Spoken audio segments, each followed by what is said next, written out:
वाहेगुरु जी दा खालसा वाहेगुरु जी दी फतेह। मित्रों, आज हम सभी लोग इस वीडियो में गुरु नानक देव जी के विषय में जानेंगे, जो कि प्रथम गुरु हुए थे।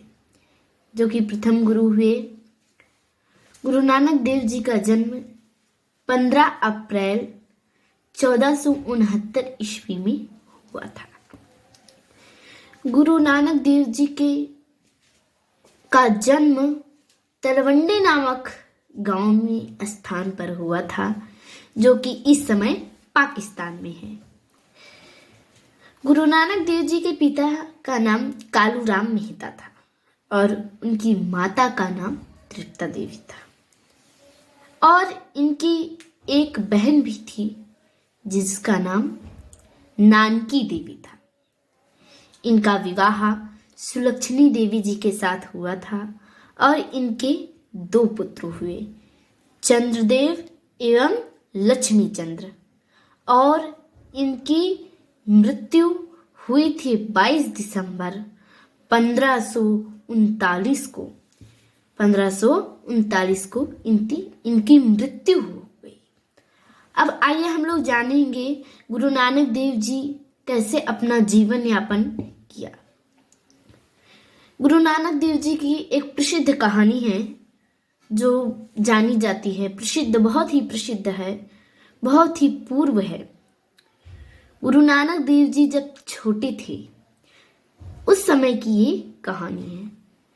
तो एक बार अकाल पड़ा हुआ था, चारों तरफ सूखा हुआ था, और गुरु नानक देव जी के पिताजी कालूराम मेहता जी कहीं से थोड़ा सा गेहूं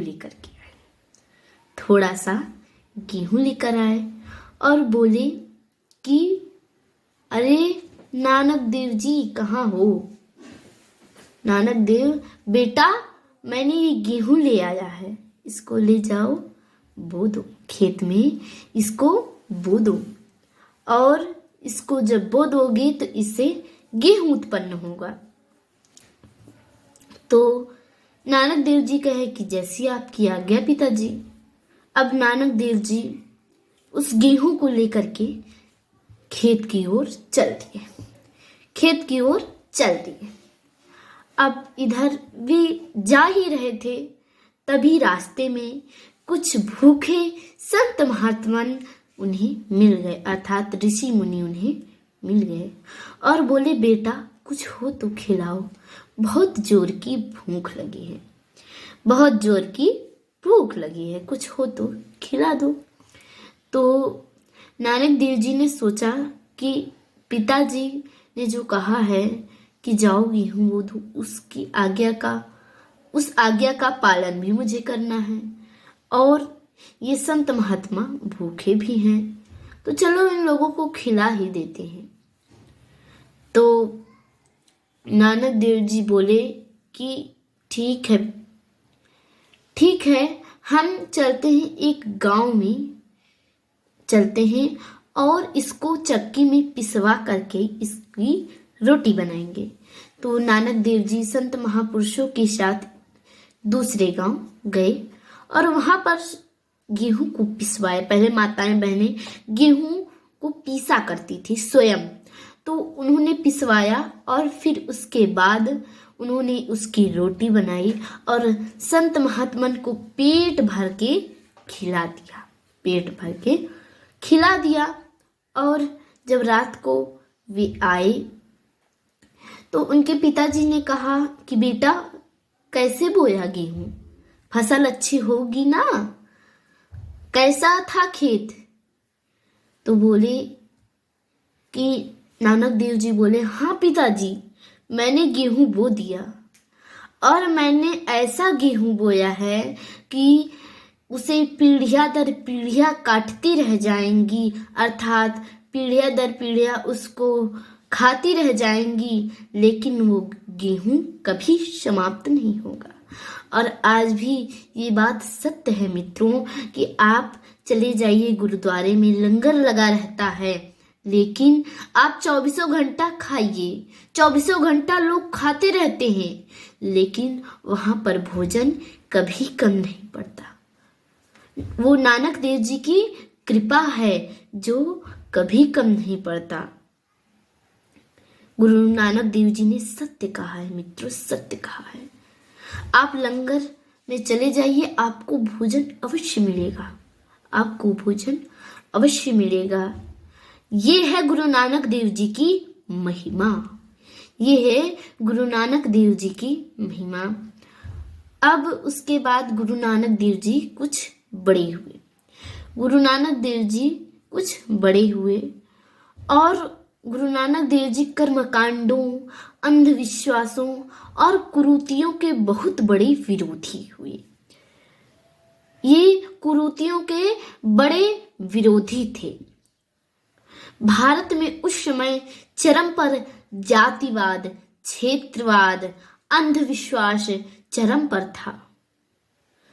ये सब देख करके गुरु नानक देव जी का मन बहुत दुखी हो गया। गुरु नानक देव जी का मन बहुत दुखी हो गया और उन्होंने कहा कि अब मैं ये ऐसा काम करूंगा कि ये जो कुरीतियां हैं, अंधविश्वास हैं, कर्मकांड हैं, इनसे लोगों को दूर हटाऊंगा। तो उन्होंने एक सिख पंथ लिखा, चलाया, सिख पंथ चलाया और कहा कि इसमें ये होगा कि कोई भी जातिवाद नहीं करेगा, कोई भी रूढ़िवाद, कोई भी जातिवाद नहीं मानेगा और ये जो अंधविश्वास हैं और कुरीतियां हैं, कर्मकांड है, इनसे दूर रहना है और हम लोगों को एक साथ मिलजुल करके रहना है, एक साथ मिलजुल करके रहना है। तो गुरु नानक देव जी ने सिख पंथ चलाया था और उनका विवाह सुलक्षणी देवी जी के साथ हुआ था। और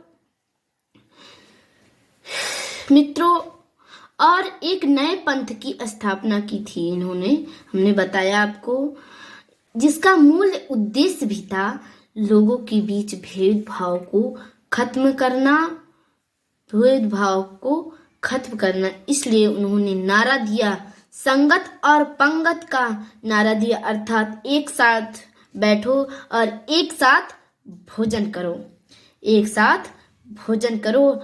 और गुरु नानक देव जी ने एक लंगर भी चलाया था जिसमें सभी जातियों को एक समान बैठाया था और सभी को भोजन कराया था। ये नहीं कि उनको अलग बैठाया जाए, उनको अलग बैठाया जाए, नहीं, उन्होंने सभी जातियों को एक बराबर माना और सभी जातियों को बिठाया और भोजन भी करवाया था, भोजन भी करवाया था। तो मित्रों, यही गुरु नानक देव जी की महिमा है। उन्होंने अपने जीवन में ऐसा किया था, उन्होंने अपने जीवन में ऐसा किया था। और गुरु नानक देव जी की जयंती हिंदी पांचांग विक्रत संवत के अनुसार मनाई जाती है, अर्थात कार्तिक महीने की पूर्णिमा में इनकी जन्म जयंती मनाई जाती है। गुरु नानक देव जी ने अपने पुत्र श्री चंद्रदेव एवं लक्ष्मी चंद्र को अपना उत्तराधिकारी नहीं बनाया। उनके एक शिष्य थे जिसका नाम था लहना भाई जी, जिनका नाम था लहना भाई जी, उनको अपना उत्तराधिकारी बनाया। और यही लहना जी बाद में गुरु अंगद देव के नाम से जाने गए, जो कि दूसरे गुरु हुए। तो मित्रों, आज हम लोग ने गुरु नानक देव जी के विषय में श्रवण किया। अब हम लोग यहीं पे ये प्रसंग समाप्त करते हैं। अगर आपको ये वीडियो अच्छा लगा हो तो आप लाइक, सब्सक्राइब, शेयर जरूर कीजिए। वाहेगुरु जी दा खालसा, वाहेगुरु जी दी फतेह।